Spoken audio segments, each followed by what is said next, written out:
누구나 우리는 행복한 삶을 살기 원하지만 행복의 기준은 사람들마다 다 다릅니다. 성공한 것이 행복한 것은 절대 아닙니다. 행복의 기준은 어떠한 외형에서 나오는 것이 아니라 자기 마음속에서 흘러나오는 것입니다. 정말 행복하기를 원하신다면 어떻게 하면 성공할 것인가?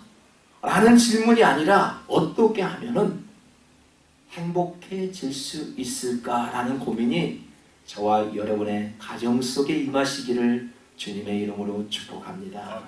사람들이 언제 행복을 느낄 수 있습니까? 지금보다도 더 행복해지려면 어떻게 해야 할까요?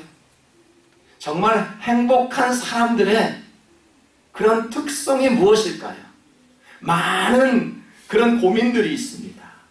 행복을 둘러싼 여러 가지의 그런 의문들을 놓고 연구하는 학자들에 의하면 행복해지는 비결은 멀리 있거나 어려운 일이 아니다라고 말합니다. 인간의 행복에서 가장 큰 영향을 미치는 것이 여러분 무엇이라고 생각합니까? 아마도 인간관계가 아닐까요? 행복을 연구하는 그런 학자들도 말합니다. 주변 사람들과의 관계가 원만하게 유지될 때 행복하고 아주 사소한 일로 인해서 기뻐하는 그런 사람들이 굉장히 행복감을 느낀다고 합니다. 여러분, 가정의 날을 통해서 말씀을 듣고 있는 우리 성도들의 가정이 더욱 행복해지기를 원합니다. 소통이 막혀있는 부모와 자녀 간의 관계가 회복되고 자녀들과의 관계가 변화되어서 우리가 행복을 누릴 수 있는 그런 복되고 아름다운 가정 되시기를 주님의 이름으로 축복합니다. 우리가 행복을 위해서라면 어떻게 해야 할까요? 건강해야죠. 네. 행복의 가장 좋은 조건은 건강입니다. 아플 때 잘 먹어야 하지요. 우리가 건강을 위해서라면 운동을 해야 한다라고 말하지요. 건강을 위해서라면 먼저 잘 먹어야 한다라고 말을 합니다. 절망에 빠져 주저앉아 있는 사람들에게 먹어야 살 수 있어 라고 권면하지 않겠습니까? 잘 달리기 위해서는 잘 먹어야 되지 않을까요? 그렇습니다. 제가 생각하는 이론은 행복을 위해서라면 잘 먹자입니다. 밥이라도 잘 먹고 혼자 계셔도 잘 챙겨 드셔야 합니다. 사람이 병을 앓아도 식사를 잘하면 병이 낫는다는 말이 있습니다. 아침 밥을 잘 드시는 분이 그렇지 않는 사람들보다 훨씬 건강하게 산다라는 연구 결과도 있습니다. 여러분, 배가 고프면 춥고 더 외롭습니다. 배고프면 허기가 느껴져 잠도 오지 않습니다. 심지어 예수님은 배가 고플 때 시험을 받았습니다. 어떻게 해요? 2, 3절에 보십시오. 예수님은 40일을 밤낮으로 금식하였더니 몹시 배가 고프셨대요. 이때 시험하는 자가 예수께 나와서 이르되 너가 만일 하나님의 아들이거든 명하여 이 돌들로 떡덩이가 되게 하라. 40일 금식 기도를 한 후에 배가 고프실 때 마귀에게 시험을 받았습니다. 여러분, 성도들의 기도를 통해서 우리는 하나님과 교제를 하지요. 이때 갈급하고 빠른 응답을 하기 위해서는 어떤 이들은 금식 기도를 합니다. 모세도 율법을 받기 전 40일 금식 기도를 하였습니다. 초대교회에서 안디옥 교회가 선교사를 파송할 때 그때 금식 기도를 하였습니다. 우리는 금식 기도를 통해서 하나님의 능력을 받게 되고요. 신앙을 회복할 수도 있습니다. 자신을 낮추고 새롭게 변화될 수 있는 계기도 우리가 금식 기도함으로 그렇게 할 수 있습니다. 저는 금식 기도를 절대 반대하는 사람이 아닙니다. 그러나 잘못된 금식 기도는 사람을 교만하게 하고요, 사망에 이르게 합니다. 저는 어느 목사님의 명함을 받고 깜짝 놀랐습니다. 명함을 받아보니 금식 기도 유예라고 적혀 있더군요. 자기 자신은 금식 기도를 2번 했대요. 저는 신학교를 다닐 때 같이 공부하는 전도사님이 서울 시내를 돌아다니며 전도하다가, 물론 금식 기도를 하는 중이었습니다, 사망하였습니다. 금식 기도를 하며 전도하다가 사망하였어요. 여러분, 지나친 금식에 대해서 여러분은 어떻게 생각합니까? 저는 그래서 잘 먹고 기도하자라는 주관입니다. 금식은 말 그대로 밥을 먹지 않는 것입니다. 아이들이 화가 나면은 밥을 먹지 않지요. 정치인들을 보니까 자기 뜻대로 되지 않으면 머리를 삭발하고 단식 투쟁을 하는 것을 보았습니다. 그러한 것은 금식 기도가 아닙니다. 원하는 것을 받아내기 위해서 밥을 먹지 않고 투쟁하는 것, 그것이 어떻게 금식 기도가 될 수 있을까요? 밥을 먹지 않고 기도하면 금식 기도인가요? 금식이란 무엇일까요? 나의 즐거움을 없애고 나를 돌아보며 회개할 줄도 알고, 그리고 하나님께 집중하는 것, 그것이 바로 금식 기도입니다. 금식은 밥을 먹지 않는 것이 아니라 세상의 즐거움을 끊고 기도해야 금식 기도가 되는 것입니다. 행복을 위해서라면 잘 먹어야 합니다. 여러분, 보통 사람은 음식을 먹지요. 하지만 영적인 사람은 한 가지 더 먹을 수 있는 축복이 있습니다. 그것이 무엇일까요? 4절을 보겠습니다. 예수께서 대답하여 이르시되 기록되었으되 사람이 떡으로만 살 것이 아니요 하나님의 입으로부터 나오는 모든 말씀으로 살 것이라 하였느니라. 성도들의 행복은 음식에서 나오는 것이 아니라 하나님 말씀으로 나온다라는 사실입니다. 말씀을 먹는 가정은 행복하지 않을 수가 없지요. 말씀으로 무장된 성도는 절대 죽지 않습니다. 음식을 잘 먹어야 우리가 건강한 것처럼 성도는 말씀을 잘 먹을 때 영과 육이 건강하여 행복한 삶을 살 수 있는 것입니다. 여러분의 식탁에 풍성한 음식들이 가정의 행복을 지켜줍니까? 여러분의 가정이 그 가정 안에서 영원한 생명의 말씀으로 채워질 때 비로소 행복한 가정으로 변화될 수 있다는 것입니다. 이것이 하나님의 진리이지요. 하나님은 에스겔 선지자에게 이렇게 말했습니다. 내가 주는 두루마리를 내 배에 넣으며 내 창자에 채우라고 했을 때 에스겔 선지자는 그 말씀이 적혀있는 두루마리를 먹었습니다. 그리고 그 두루마리를 먹고 참 꿀과 같이 달다 라고 이야기했지요. 다윗도 주의 말씀이 꿀과 송이꿀보다 더 달다라고 하였습니다. 여러분, 건강하고 행복해지려면 말씀을 먹을 줄 알아야 합니다. 건강을 해치는 이유 중에 하나가 무엇일까요? 어떻게 하면 건강이 좋아지고 어떻게 하면 건강이 나빠진다는 것은 우리가 잘 알고 있습니다. 가장 건강을 해치는 방법은 먹고 운동하지 않는 것입니다. 잘 먹고 그 자리에 앉아 있는 것입니다. 움직이지 않는 것입니다. 행복을 찾으려면 무언가를 향해 움직여야 되지 않겠어요? 아무리 건강한 사람도 활동하지 않고 집안에 머물러 있으면 사람이 나약해지고 무기력해집니다. 때로는 나의 행복이 저만큼 멀리 있는 것처럼 느껴지기도 합니다. 누구나 운동은 할 수 있지요. 영적인 사람들은 운동보다도 더 중요한 것은 바른 행동입니다. 음식을 먹었으면 운동이 중요하다면서요. 그렇다면 말씀을 먹는 성도는 바른 행동이 중요합니다. 10절에 보십시오.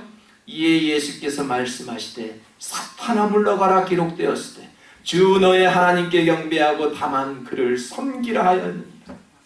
예수님은 40일 금식기를 마친 후에 마귀에게 시험을 받았지요.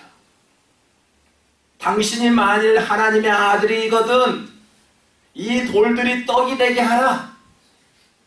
만약 당신이 하나님의 아들이거든 이 높은 곳에서 뛰어내려 봐. 당신이 하나님의 아들이거든 나에게 절해봐. 내가 이 보이는 모든 것들을 다 너에게 줄 거야 라고 말했습니다. 이때 예수님의 행동을 보십시오. 이 사탄아 물러가라 라고 말씀하였습니다. 여러분, 목회자들에게는 보이지 않는 부담감이 있다는 것을 혹시 아십니까? 저에게는 엄청난 부담감이 저에게 있거든요. 혹시 무엇인지 아십니까? 아이고, 기도한다는데 왜 이렇게 부흥이 안 될까? 기도하면 다 된다는데 왜 이렇게 부흥이 안 될까? 기도하는 가정이 그 자녀들을 보니까 왜 저러지? 당신은 하나님을 믿는 자라면서 왜 이렇게 살아? 여러분, 마치 마귀가 예수님을 시험이나 하듯 그렇게 비아냥거리는 소리가 들려오기도 하지요. 이처럼 다양한 질문들을 받으며 우리는 신앙생활을 하고 있을 때 잘해야 되겠다는 그런 부담감, 모범을 보여야 되겠다는 그런 부담감이 우리 안에 있는 것입니다.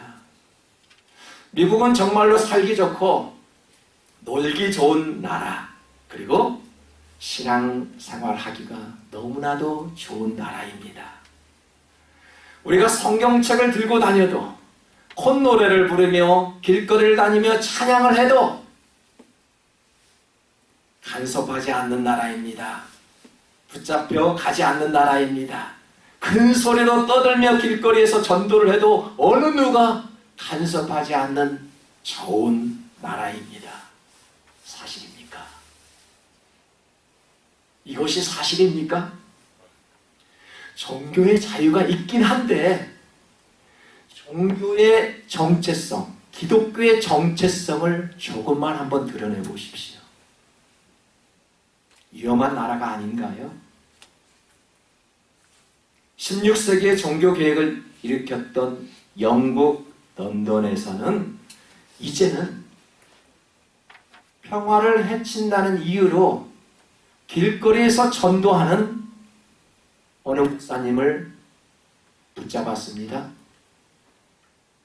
미국에서는 차별금지법으로 동성애자에게 케이크 제작을 거부했던 빵집 주인이 15만 달러의 벌금을 물었습니다. 여러분, 청교도 정신이 사라져가고 있는 이 미국을 우리가 어떻게 기독교 나라라고 부를 수 있을까요?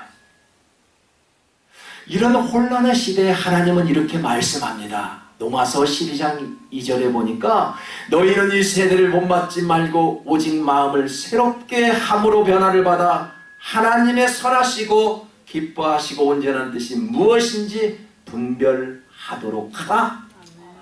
우리의 행복은요, 어디에서 나올까요? 여러분, 여러분의 마음 가운데 행복이 어디에서 나온다라고 말씀합니까? 이 세대를 본받지 않을 때 행복이 임하는 것입니다.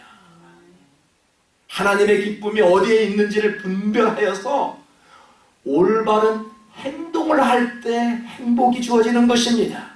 그래서 행복은 이 세상에 주는 즐거움을 통해서 웃고 즐길 때 오는 것이 아니야. 애통할 때 오는 것임시오. 내 마음이 애통할 때 하나님께서 주신 평안이 우리 가운데 임한다는 사실입니다. 애통하는 자는 복이 있나니 저희가 위로를 받을 것이라 라고 했습니다. 애통이 무엇일까요? 애통이란 가슴이 찢어질 정도의 울음을 말합니다. 여러분, 주님을 더 사랑할 수 없기 때문에 울어보셨나요? 나를 향한 하나님의 사랑이 너무나도 커서 감격해서 한번 울어보셨나요? 여러분의 가정이 주님의 사랑 때문에 더욱 행복해졌으면 좋겠습니다. 행복을 위해서라면 스트레스 지수를 줄여야 합니다. 가정이 행복해지려면 절대 받지 말아야 할 것들이 있거든요. 그것이 무엇일까요? 악한 세대를 본받지 말아야 합니다. 진짜인지 가짜인지를 분별할 수 있어야 합니다. 뇌물을 받지 말아야 합니다. 선물인지 뇌물인지를 구분할 줄 알아야 합니다. 그리고 스트레스를 받지 말아야 합니다. 우리가 적당한 긴장감은 건강에도 좋지만은 지나친 걱정은 몸에 몹시 해롭다고 합니다. 여러분, 믿음으로 산다는 영적인 사람들을 보십시오. 우리는 영적인 사람들입니다.